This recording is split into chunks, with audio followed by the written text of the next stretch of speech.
حضرت علامہ محمد اقبال رحمۃ اللہ علیہ رموز بے خودی میں ارشاد فرماتے ہیں، سب سے بہتر امت یعنی ملت اسلامیہ کے شہزادی کی یہ شان تھی کہ خاتم المرسلین صلی اللہ علیہ وآلہ وسلم کا کندھا ان کی سواری تھی۔ عشق غیور حضرت امام حسین رضی اللہ تعالیٰ عنہ کے خون سے سرخرو ہوا، یعنی عشق غیور میں شوخی و دل آویزی امام حسین رضی اللہ تعالیٰ عنہ کی ذات اور رتبے سے پیدا ہوئی۔ امت میں آپ رضی اللہ تعالیٰ عنہ کی حیثیت وہی ہے جو قرآن میں قل هو اللہ یعنی سورہ اخلاص کی ہے۔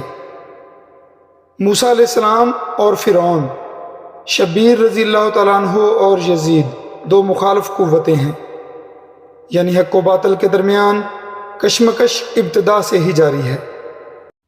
قیامت تک ظلم و استبداد کے خاتمے کے لیے حضرت امام حسین رضی اللہ تعالیٰ عنہ نے اپنے خون کا نذرانہ دیا۔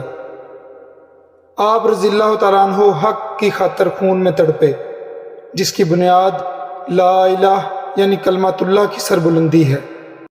دشمن صحرا کی ریت کی مانند لاتعداد تھے۔ آپ رضی اللہ تعالیٰ عنہ کے ساتھی لفظ یزداں کے ہم عدد 72 تھے۔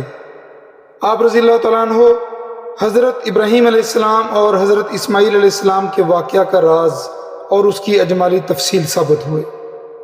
آپ رضی اللہ تعالیٰ عنہ کا عزم پہاڑوں کی مانند مضبوط تھا، پائیدار اور بعمل اور کامیاب تھا، اور آپ رضی اللہ تعالیٰ عنہ نے اپنی قربانی سے ہمارے لیے یہ سبق چھوڑا کہ ہم بھی اپنی زندگی کو ان کے طریقہ کار کے مطابق گزاریں۔